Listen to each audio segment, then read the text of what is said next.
welcome back to another episode of Diamond Chat. This is Nikwa. I am your friend, your teacher, your mentor, your bestie, the person that's going to tell you like it is. I am the one that's going to help you on your purity journey. If this is your first time on my channel, welcome. We would love to have you join the airs. So make sure you hit that subscribe button so that you don't have to ever miss an episode of Diamond Chat that I am freshly bringing to you, as well as make sure you follow me on all social media.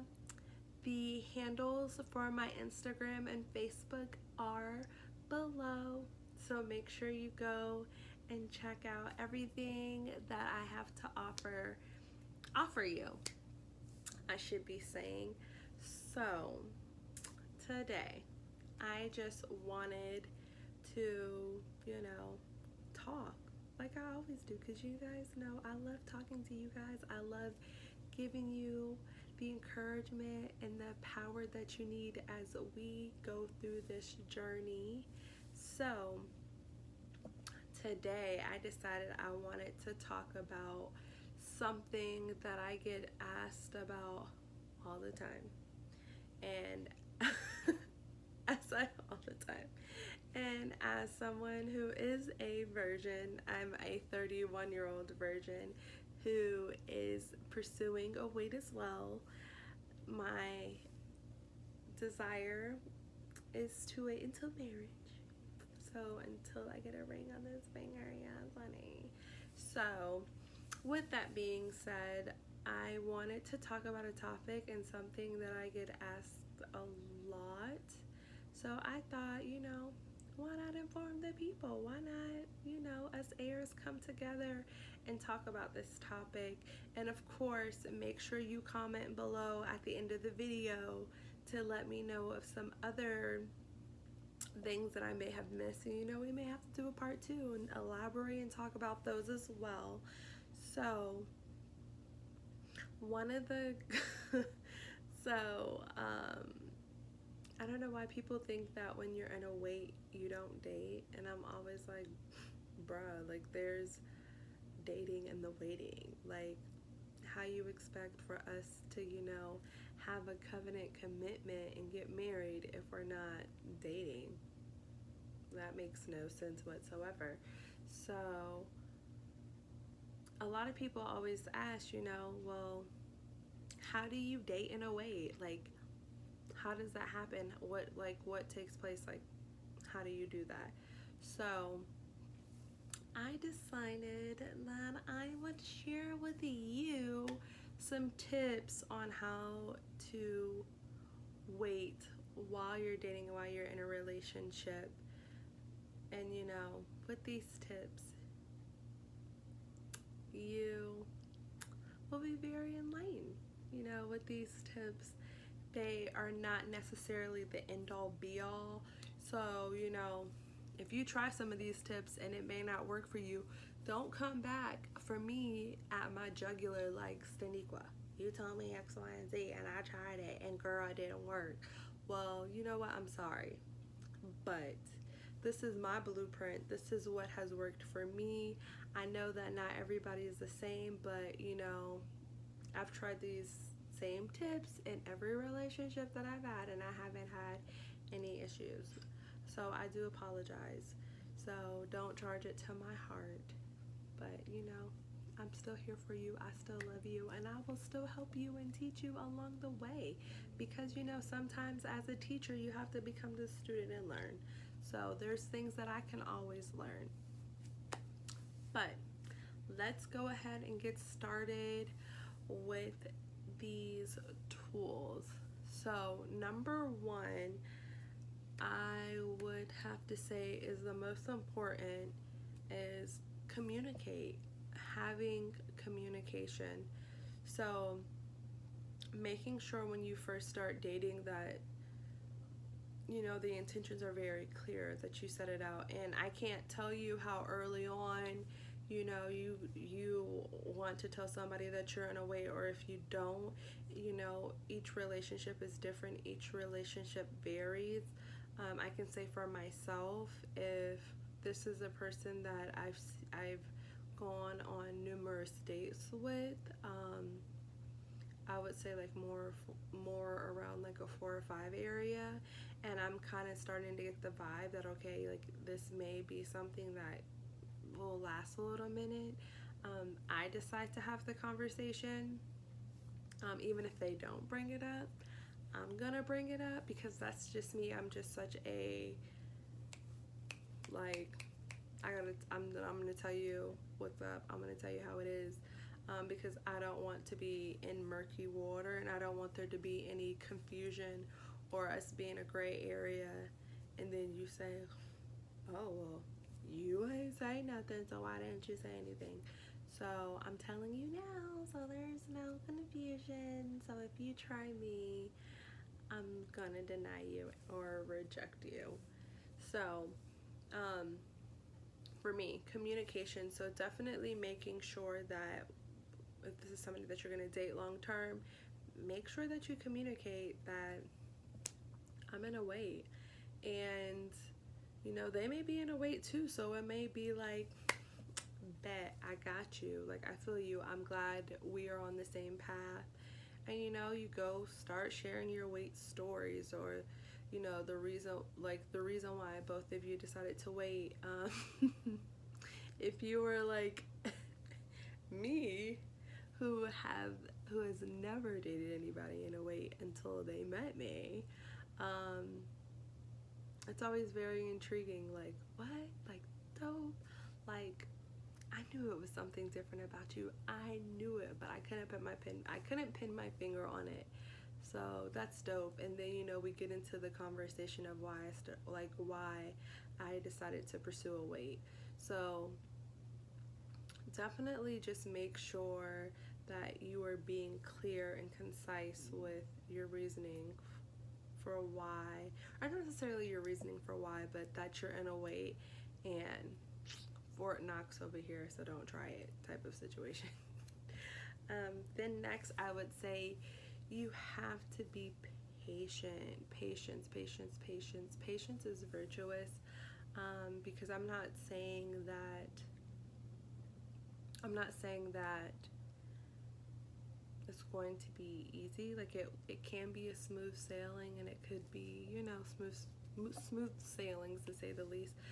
But I'm just saying, just be a little patient, depending on, like I said, if you're dating someone who has never been in a wait and had no intentions on being on a wait until they started to date you, you just kind of want to give them a little bit of patience. Not saying that they're going to disrespect you or violate you or anything like that, but sometimes you just have to be a little patient, because there's certain things that sometimes they're so used to doing, and now being in a situation where they can't necessarily do that, it can get frustrating. Or if you, how can I say, or like if you're in or if they're in a situation where you've agreed upon doing this but not doing this, but with doing this it still may cause a fire to burn, you know. You just have to kind of like be patient and not be like, how dare you, you know, because at the end of the day, we're humans. We're gonna do things, our bodies are gonna react to certain things, so you just have to, you know, be a little bit patient when it comes to that. And with that being said, the next thing I would say is making sure that you're setting boundaries. And making sure that you set boundaries that are not how can I say this? Make sure that you're not setting boundaries that are like, oh my gosh, extreme, in the sense of, oh, like you can't even hold my hand, like, because I'm in a wait, so you can't hold my hand. That's a little extreme, sis. That's a little extreme, bro.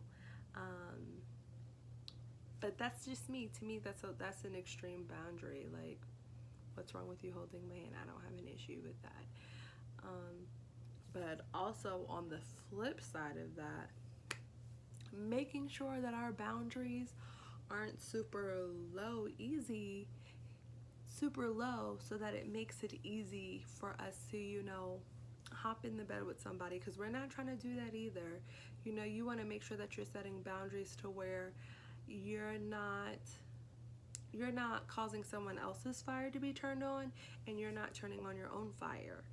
But at the same time, you just want to make sure that you're making idealistic boundaries for your relationship, and that you both are communicating the boundaries that are going to be set. For example, I don't even know I had a brain fart for a moment. But for example, like I was saying before, like, to me, holding someone's hand isn't that, like, that's not a big deal. Like, holding hands, oh, okay, cool. Like, yeah, we can hold hands. I know for some people, like kissing, they feel like, I'm not kissing you. And that's understandable, because for some people, for somebody who, like myself, is a virgin, to me, like, kissing may not be a big deal to me, and it may not be a boundary that needs to be violated. But for the person that you're with, for them, because they have partaken in intercourse and intimacy with another individual before, for them that may be a trigger. So you want to make sure that we are not tempting each other, and that we're making sure that we're keeping this promise over whatever temporary pleasure that we may be desiring or wanting in this moment. So make sure that you set those boundaries. Just saying. Number 3, I would say, make sure that you're not doing activities alone and in an intimate setting. You know, because at that point, now you're kind of like letting the door be open for intimacy and those types of things to happen. And not saying that you don't have strong willpower or determination, because your girl is strong and solid. So for myself, I'm not going to be easily swayed. But at the same time, I have been in tempting situations where it's like, oh, okay. So you don't want to do that either. At the end of the day, if we are pursuing this goal of staying pure until marriage, and this is the wave that we're on the same wavelength and on the same page, we should just both be making sure that we're being considerate of that, and thinking about that, and making sure that, is this serving our purpose? Is this serving our goal? Nah, it's not. So let's not do that. Let's not try that. So, go on dates in public settings. Don't go on dates in the movie theaters, because sometimes those get a little cozy and it's dark, and then you want to be like, oh my gosh, babe, hold me, da, da, da. And then there you go. Then things could possibly happen. But we're in COVID, so nobody can really go to the movie theaters like that right now. And everybody has to be socially distant, so they may not let you be doing all of that in the movie theater. But in the near future, definitely just make sure that, you are doing activities or things in public settings. If you have to go on group dates to help keep each other accountable, do that. Yeah, definitely do that. I would even say no sleepovers, none of that, unless you guys are both strong to where one's sleeping on the couch and the other person's sleeping in the bedroom. But then I still kind of don't trust that, because it's like, why are we tempting each other's flesh? So I would definitely say, just don't be alone. Period. Point blank. Don't be alone. And then I had a brain fart. I was going to tell you my other one, but it it left my thought pattern. I don't know where it went. So yeah, those are like my main tips for dating in a weight. Just making sure that you're communicating things, that you're setting boundaries. We're not trying to tempt each other's flesh. We're really serious and for real about pursuing righteousness. Oh, remember.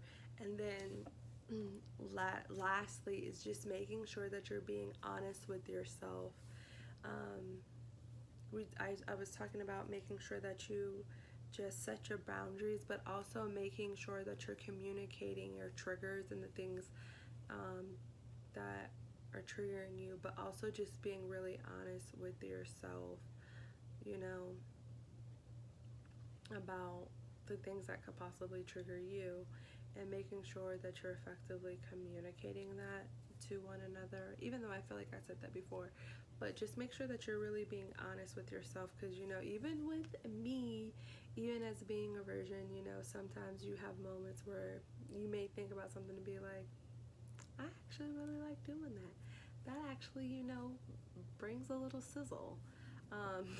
But you have to be able to, be honest with yourself and communicate that, and just making sure that you're really setting up all of the parameters that you need. So, making sure you're doing all that you can do to prevent yourself from being in a tempting situation. So that is all of the tips that I have for today.